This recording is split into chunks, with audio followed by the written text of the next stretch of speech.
नमस्कार, times of Swaraj में आप सबों का स्वागत है और मैं हूं संतोष सिंह।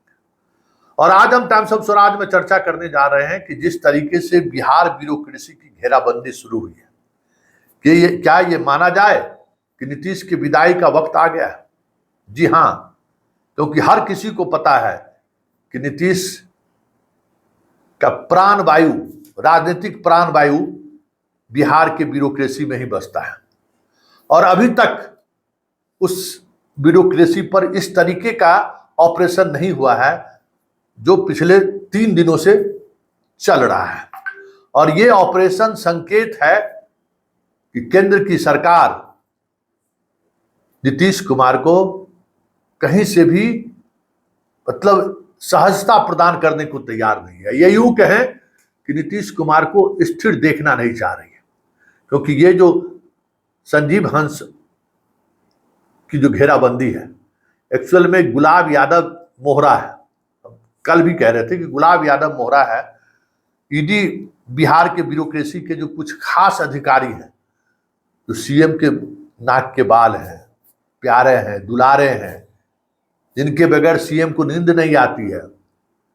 सीएम सब कुछ उन्हीं अधिकारियों के भरोसे चलाते आ रहे हैं 2005 से। ऐसे अधिकारियों पर अब धीरे धीरे नकेल कसने लगा है। एसपी सिंघला के यहाँ ईडी का रेड, सुनील सिन्हा के यहाँ ईडी का रेड संकेत साफ है कि बिहार के कई ऐसे ब्यूरोक्रेसी जो पुल निगम के चेयरमैन रह चुके हैं निशाने पर है।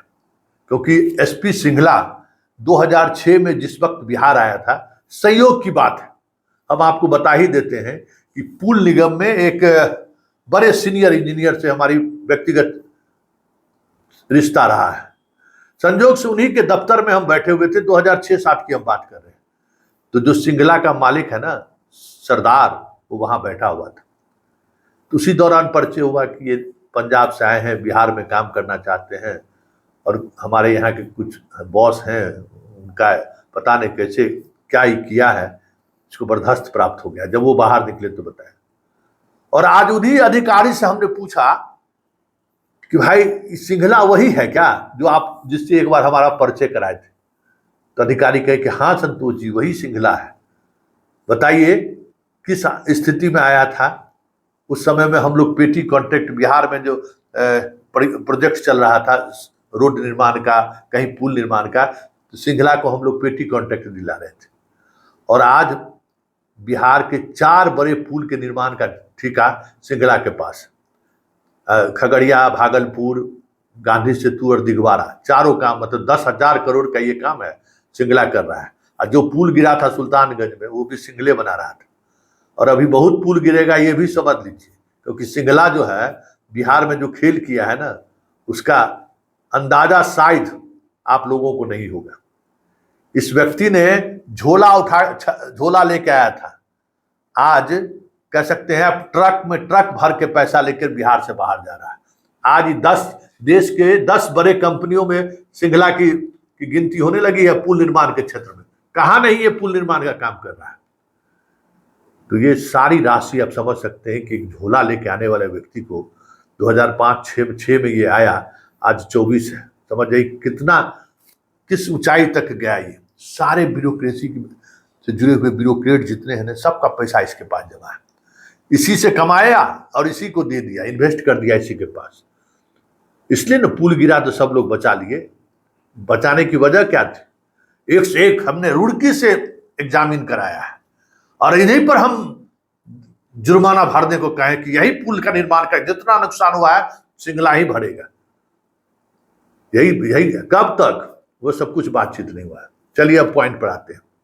संजीव हंस पुल निगम के चेयरमैन रह चुके हैं और सिंघला से और गुलाब यादव से और इन लोगों का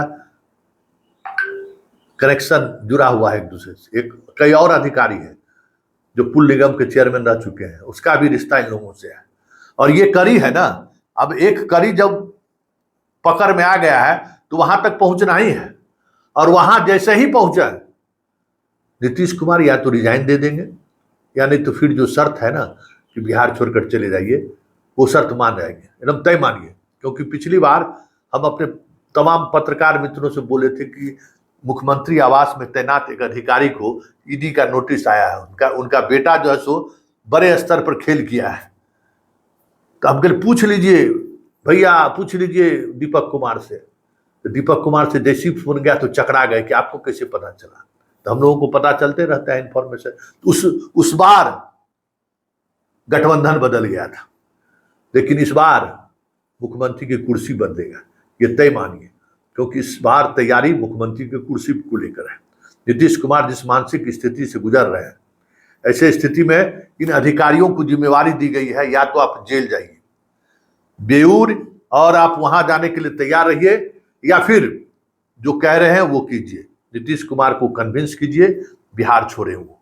अब देखना यह है कि जितने लाडले हैं, जिनको पुत्र से भी ज्यादा मानते रहे हैं नीतीश कुमार, वो कैसे नीतीश को राजी करते हैं कि आप बिहार छोड़ दीजिए, कहीं चलिए सर राज्यपाल बन जाया जाए, कहीं कोई संवैधानिक पद पर चलिए, हम लोग बैठ जाते हैं। अब ये देखने वाली बात होगी।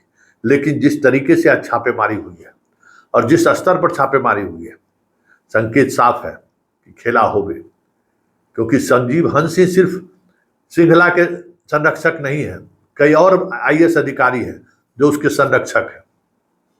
और जब बात श्रृंखला के दफ्तर तक पहुंच गई है तो उन अधिकारियों का भी इन्वेस्टमेंट का पता चल जाएगा, क्योंकि बिहार के 1 दर्जन से अधिक आईएएस ऐसे अधिकारी हैं जिनका श्रृंखला के पास सीधे सीधे तौर पर सारे ब्लैक मनी का इन्वेस्टमेंट। संजीव हंस हैं ही, और भी अधिकारी हैं। देखिए आगे आगे होता है क्या, नजर बनाए रखिए। लेकिन इतना तय है, जिस तरीके से ईडी का ऑपरेशन बिहार में शुरू हुआ है, ऐसे में अब आप वो वक्त आ गया है जब नीतीश पद छोड़कर, पता चला कि श्रीनगर में वो हैं, स्वास्थ्य लाभ भी कर रहे हैं, और जम्मू कश्मीर के राज्यपाल के रूप में वहाँ भी प्रशासनिक क्षमता दिखा रहे हैं। और जो ब्यूरोक्रेट, जो लाडले हैं, पता चला वहाँ पहुंचकर उनके ओएसडी बने हुए। वो दिन दूर नहीं है, देखते चलिए। ये बिसात इसी के लिए बिछाई गई है कि आप राजनीति बहुत हो गई है आपकी, अब आप विदा लीजिए। जरूरत है उनके वोट का, इसलिए चलिए हम आपको राज्यपाल बना देते हैं। फिर चुनाव का समय आएगा तो थोड़े दिनों के लिए आ जाइए बिहार, फिर कुछ देख लीजिए। लेकिन अब बिहार छोड़ दीजिए। अब देखिए नीतीश इन शर्तों को किस तरीके से मानते हैं, ये देखने वाली बात होगी। लेकिन अब उनके पास कोई विकल्प भी नहीं है। पहली बार नीतीश कुमार विकल्पहीनता की स्थिति में दिख रहे हैं। वैसे कई ऐसे लोगों से हमारी छापेमारी के बाद बातचीत हुई है जो नीतीश कुमार के काफी आसपास रहते भी हैं भी, और उनको उनकी एक राजनीतिक समझदारी या कमिटमेंट भी है। ऐसे लोगों से जो हमारी बात हुई तो कहा कि जरूरी है, एकदम छापेमारी होनी चाहिए, बहुत कमाया है पैसा इन, जाने दीजिए चोर सब, जितना ये सब चोर सब है ना, जाने दीजिए सब, जाने दीजिए सब नासूर है, बिहार को बर्बाद कर दिया है। तो दूसरे एंगल में भी बहुत सारी चीजें चली आ रही है, दिखने को मिल रहा है। देखिए वैसे नीतीश की विदाई होती है या फिर नीतीश की एक क्षमता तो है कि विपरीत परिस्थिति में भी वो वापसी करते हैं। वैसे इस बार हम जो आपको कहे कि गुंजाइश काफी कम है, जिस तरीके की घेराबंदी हुई है। देखिए हम सब इंतजार कर रहे हैं कि संजीव हंस और सिन्हा के यहाँ छापेमारी के बाद टाइगर, पता है टाइगर कौन है? पूरे पूल निगम में शुरुआती दिनों में टाइगर बहुत की बड़ी चर्चा थी। लोग समझता था टाइगर कोई मराठी है, महाराष्ट्र का, पूना का रहने वाला है। जब वो व्यक्ति बिहार में चुनाव लड़ा तब लोग, बहुत सारे लोग जाने, अरे ये तो गुलाब यादव है। सारे लोगों के नजर में था टाइगर टाइगर टाइगर, मतलब टाइगर जो डिसाइड कर लिया पुल निगम में वही होगा। तो कुछ दिनों के बाद लोगों को पता चला कि टाइगर तो बिहार के मधुबनी का गुलाब यादव है। इसलिए टाइगर से जुड़े हुए जितने आईएएस अधिकारी हैं और टाइगर को ऑबलाइज करने के लिए जो चीजें पुल निगम में अभी तक हुआ है, सारी चीजें परत दर परत खुलेंगी। और आरसीडी पर भी हाथ है, मतलब ग्रामीण विकास कार्य योजना जो है, वहां भी टाइगर का बड़ा ठेकेदारों पर बर्दाश्त प्राप्त था। तो ये सारे नेटवर्क जैसे जैसे खुलेंगे, ये तय मानिए टाइगर सिर्फ मोहरा है। टाइगर के यहाँ छापेमारी करी उस तमाम नेटवर्क को के पास पहुंचता हुआ दिख रहा है जिस नेटवर्क के सहारे नीतीश की घेराबंदी हो सकती है।